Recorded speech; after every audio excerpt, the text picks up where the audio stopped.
Hmm. Hi, naku. Nakakatuwa. Nakapunta kami sa bahay. Nakapunta kami sa school. Nakapunta kami sa school kanina ni Zoe.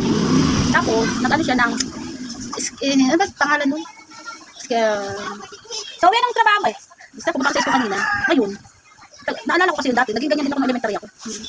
Kaso, noon, yung naging high school ako kasama daw mga kapatid ko na dati. Ngayon, mga pamangkin na ang kasama, ako na ang kasama doon. Hindi ko naman tawag, nakalimutan ko na. Parang kaloka naman. Tapos yun, alala ko kay Zoe, kachikahan kami. Kasi sabi niya nagkapera siya, 100. Kasi doon sa bigayan noon sa school, yung 100 bigay, dalawang sobre yun. Isang sobre, bibigay doon sa teacher. Tapos yung isa, inaano na lang siya, binigay sa kanya yung isa, di 100. May pera siya. Sabi niya, mami, meron na akong pera. Tago ko na doon sa bahay. Kasi, nasanay kasi yan si Zoe dati, pag ako may budget, binibigyan ko siya dati, yung ako nagtatrabaho.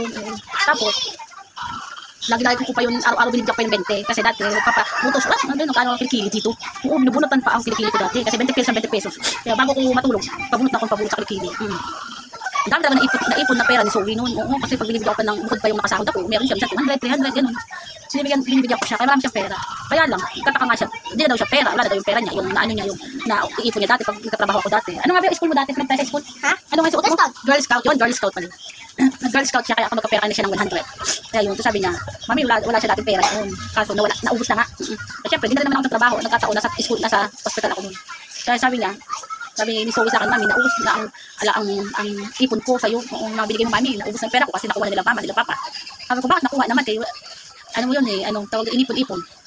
Siyempre, nasa trabaho, naging hospital na ako, hindi na ako nagtatrabaho. Naubos na yung pati pera ni Zoe. Kasi nagagastos sa mga gamit papa niya. Nakakain naman na. Kasi si Zoe kasi yung pera, siya yung bata na pag siya nag-iipon ng mga pera, hindi mo siya magagastos. Oo, never mo talaga siya magagastos kahit may bilhin siya pagkain. Hindi niya makabili doon. Kaya gusto niya ipunin yun. Kasi meron siyang gustong bilhin na bike, bike yun. Kasi hindi ko siya mabilihan ng bike dati pa eh. Hindi ko siya mabilihan ng bike dati pa kasi nandun trabaho, problema sa bahay. Siyempre ako natulong-tulong dito. Pag wala yung pera, di ako na.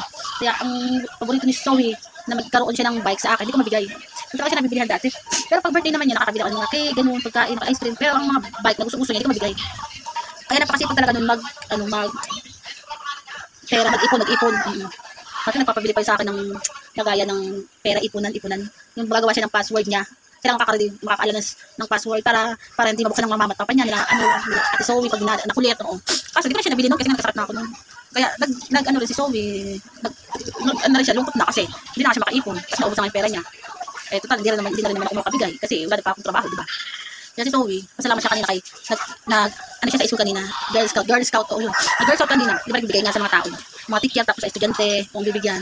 Nabigyan siya ng 100. Sabi niya, mami, punta ako sa'yo, ng pera. Sabi ko, sige, tago mo na yung pera mo dun sa akin, sa damitan. Hanapin mo na lang kung saan mo, ikaw lang nakakita. Hindi ko rin nakakita kung saan. Kaya yun, nakakatuwa din, kaya nakakalungkot din, kaya hindi ako makabigay. Kasi di na nga rin ako ng trabaho. Kaya kasi Zoe, sinasabihan nga ako dati, sabi niya, mami, ngayon, nagpe-Facebook na kayo kasi hindi ka naman nagpe-Facebook dati pag nag-work. Ay, hindi naman talaga nagpe-Facebook kasi nga, busy ako sa trabaho lagi.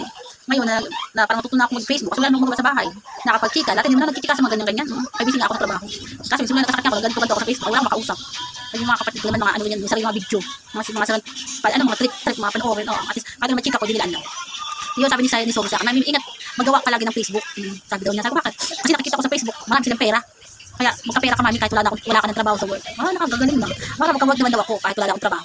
Kaya sabi niya, mami, lagi kang maraming views dati dyan sa mga views mo para magkaroon ng pera-pera pag magmatagal na ito. Okay, ang ending naman, hati kami ng pera. Oo, di puta. Hindi na pwede ako lang may pera, kaya dapat meron din siya. Kaya hati kami lagi ito. Pag may pera naman ako, lagi may pera si Zoe, hindi talaga naubusan. Pagkasahod ko, rin din siya. Magkakulang man ako ng budget. Tangan ko siya. Wala 100 lang ending, 300. Patong, di pungal. Yun, ganun talaga. Kaya nga, yun, nagkagantukan rin ako, wala na nga lang makausap dito, kailangan sa bahay, di po man. Kaya sabay, ticket ko na lang sa video, ay para may, kahit paano, may mga kwenta-kwentong makikipagtingala sa akin, wala akong kwenta, wala akong makontento masyado. Okay lang, basta may makachika-chika naman, makarinig sa akin, diba? Ganun lang.